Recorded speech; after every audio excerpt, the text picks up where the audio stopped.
Assalamualaikum warahmatullahi wabarakatuh. Bismillah, alhamdulillah, wassalatu wassalamu ala rasulillah, wala hawla wala quwata illa billah. Ashhadu an la ilaha illallah wahdahu la syarikalah, wa ashhadu anna muhammadan abduhu wa rasuluh la nabiyya ba'da. Allahumma sholli ala Muhammad wa ala ali Muhammad, amma ba'du. Pendengar yang dirahmati oleh Allah subhanahu wa ta'ala, alhamdulillah, InsyaAllah akan membahas tema tentang anti khilafah dulu dan kini. Bismillahirrahmanirrahim. Di tanah air, khilafah terus diperbincangkan. Padahal pengusung utamanya, Hizbut Tahrir Indonesia, telah dipersekusi dan dikriminalisasi.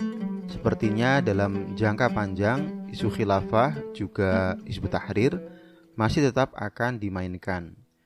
Setidaknya untuk terus digoreng, dijadikan kambing hitam, atau sekedar untuk mengalih perhatian dari ragam persoalan yang gagal diatasi oleh rezim saat ini. Khilafah bahkan selalu dituding sebagai ancaman. Padahal jelas, ancaman itu datang dari bahaya laten komunisme, juga dari bahaya nyata kapitalisme liberal yang sejatinya menjadi sumber utama krisis di negeri ini. Sikap anti-khilafah bukanlah barang baru. Sudah lama disuarakan oleh kaum penjajah. Dulu, pada masa penjajahan atas Nusantara, Belanda menentang setidaknya 3 ajaran Islam: haji, jihad, dan khilafah. Ketiganya saling berkaitan, dituding sebagai pemicu pemberontakan kaum pribumi terhadap pemerintahan Hindia Belanda. Banyak warga pribumi yang pulang berhaji dari Mekah, yang notabene saat itu berada di bawah perwalian Khilafah Utsmani, dituduh menginspirasi perlawanan atau jihad terhadap penjajah Belanda. Bisa Anda lihat di tulisan Haji, Jihad, Kekhalifahan, Nasihat Horgogne bagi Kolonial yang dimuat di republika.co.id 13 Agustus 2019. Khilafah Utsmani memang tak main-main dalam mendukung Nusantara. Khilafah pernah mengirimkan perwakilannya ke Batavia. Konsulat Khilafah Turki menyokong gerakan-gerakan pribumi Islam. Sumatera Pos memberitahukan bahwa Khilafah Turki Utsmani mengirim misi rahasia untuk mendukung kaum muslim di Nusantara. Konsul Belanda di Konstantinopel atau Istanbul telah memperingatkan pemerintah Belanda bahwa utusan rahasia Muhammadin telah dikirim dari Turki ke Indonesia untuk memotivasi orang-orang Islam agar memberontak pada penjajah. Deliar Nur, Bendera Islam, Jakarta, 22 Januari 1925. Karena itu wajar jika penjajah Belanda sangat anti khilafah. Sikap anti-khilafah ini sekaligus mewakili ideologi kapitalisme barat yang memang anti-Islam. Sikap yang sama juga ditunjukkan oleh kalangan yang berhaluan komunis. Komunisme sebetulnya rival utama kapitalisme. Hanya saja keduanya sama-sama memusuhi Islam. Karena itu wajar jika kalangan komunis pun bersikap anti-Islam dan tentu anti-khilafah. Mereka takut dengan gerakan khilafah. Itulah yang juga ditunjukkan pada masa lalu oleh Lenin, pemimpin negara komunis Uni Soviet, terhadap gerakan khilafah. M. Zamzami, Lenin juga takut khilafah yang dimuat di republika.co.id 17 Agustus 2019. Karena itu pula, tidak lama setelah keruntuhan khilafah, ketika sejumlah tokoh muslim di Nusantara terlibat dalam upaya-upaya internasional untuk mengembalikan khilafah, kalangan komunis di Nusantara sangat tidak suka. Mereka lalu membahas soal penghapusan ini dengan nada sinis.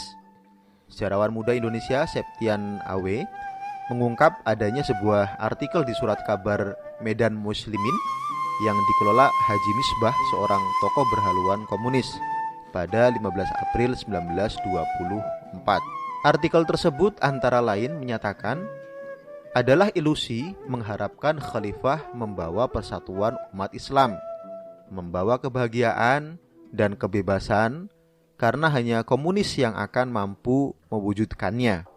Medan Muslimin 15 April 1924. Namun demikian, menurut Septian pula, umat Islam di Nusantara tetap menginginkan khilafah tegak kembali. Mereka lalu mengadakan pertemuan Kongres Al-Islam di Garut pada Mei 1924 atau 2 bulan setelah penghapusan khilafah.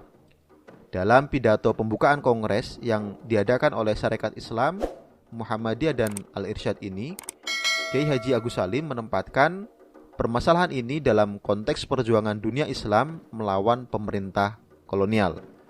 Media Umat.News tanggal 7 Maret 2018. Dengan demikian, sikap anti khilafah jelas bukan barang baru. Tentu wajar sikap anti khilafah ini ditunjukkan oleh kalangan yang terpengaruh oleh ideologi kapitalisme ataupun ideologi komunisme.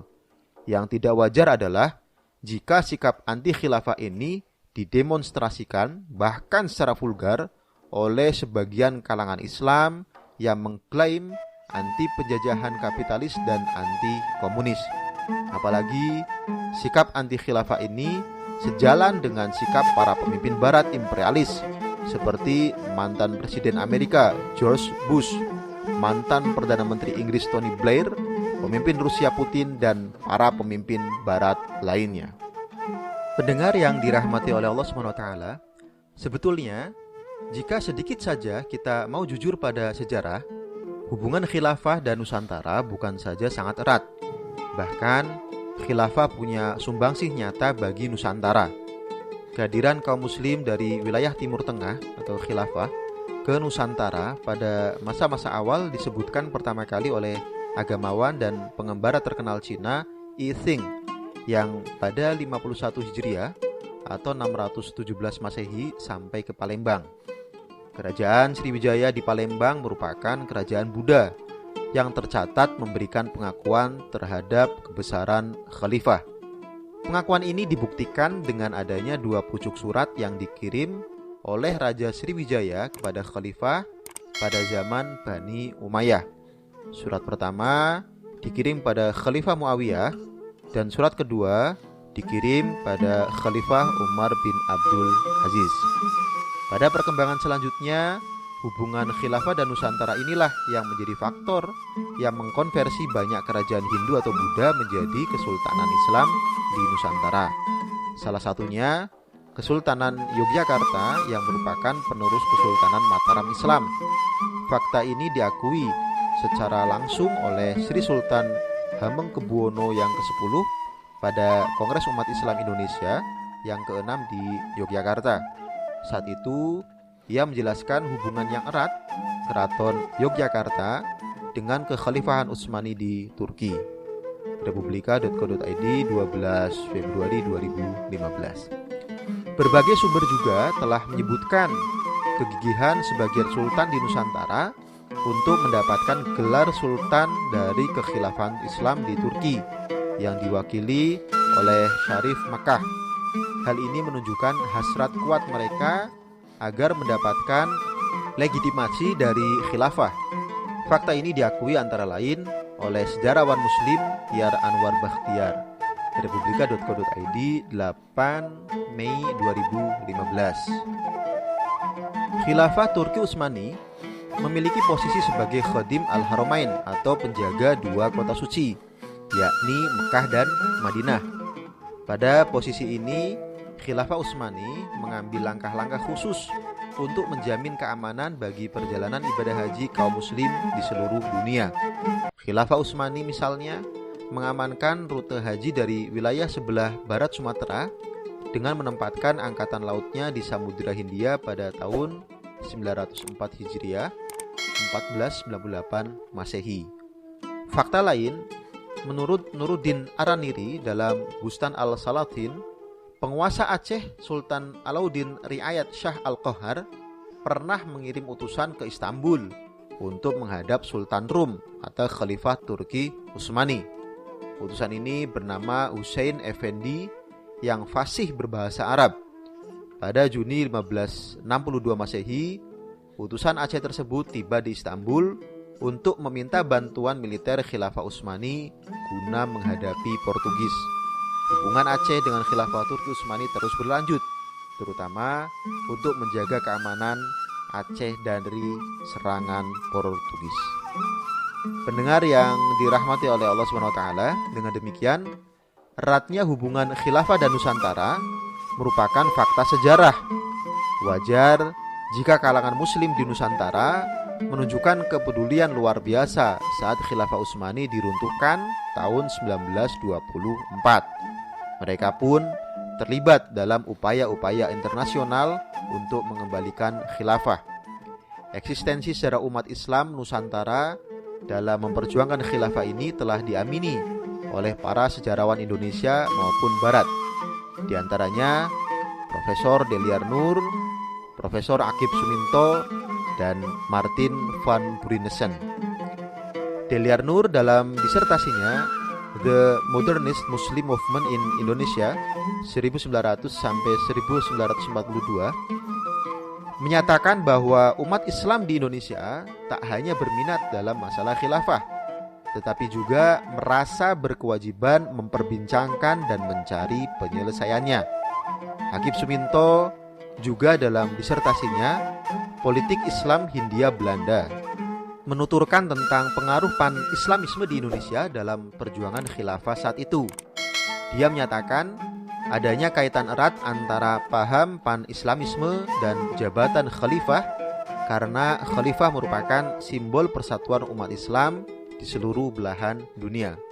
Hal senada diungkapkan oleh seorang orientalis Belanda, Martin van Brunesen, dalam jurnal ilmiahnya yang berjudul Muslim of Dutch East Indies and the Caliphate Question, Studia Islamica 1995. Keterlibatan kaum muslim di Nusantara dalam perjuangan mengembalikan khilafah antara lain diwakili oleh Syarikat Islam, Muhammadiyah, dan para kiai dari pesantren. Mereka membentuk Komite Khilafat pada 4 Oktober 1924 di Surabaya. Komite Khilafat ini diketuai Wondo Sudirjo, juga dikenal sebagai Wondo Amiseno, dengan wakil ketua Kiai Haji Wahab Hasbullah yang kemudian menjadi salah satu pendiri NU pada 1926. Tujuan pembentukan Komite Khilafah ini adalah untuk ikut menuntut pengembalian Khilafah Utsmaniyah.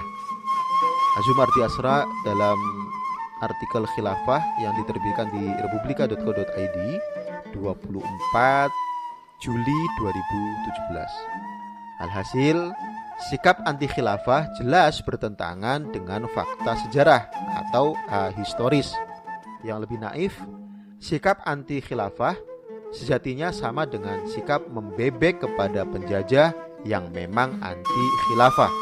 Lebih dari itu, sikap anti khilafah jelas bertentangan dengan syariah. Pasalnya, khilafah adalah bagian dari ajaran Islam. Menegakkan khilafah adalah wajib berdasarkan ijma' sahabat maupun ijma' ulama, khususnya ulama ahlus sunnah wal jamaah. Imam An-Nawawi rahimahullah tegas menyatakan, wajma'u ala annahu yajibu ala al-muslimin nasbu khalifatan wujuhihi bisyar'ila bil aql. Mereka atau para ulama telah bersepakat bahwa wajib atas kaum muslim mengangkat seorang khalifah atau menegakkan khilafah. Kewajiban ini berdasarkan syariah, bukan berdasarkan akal. Dalam kitab Syarh An-Nawawi ala Sahih Muslim, jilid 12 halaman 205. Wallahu a'lam. Pendengar yang dirahmati oleh Allah Subhanahu wa taala, demikian materi buletin Kafah edisi 148 yang mengangkat tema anti khilafah dulu dan kini. Mudah-mudahan bisa memberikan pencerahan kepada kita semua, sehingga kita pun yakin bahwa sikap yang seharusnya diambil oleh seorang muslim bukanlah anti khilafah, tapi justru ikut mendukung bahkan memperjuangkan khilafah. Wallahu alam. Wassalamualaikum warahmatullahi wabarakatuh.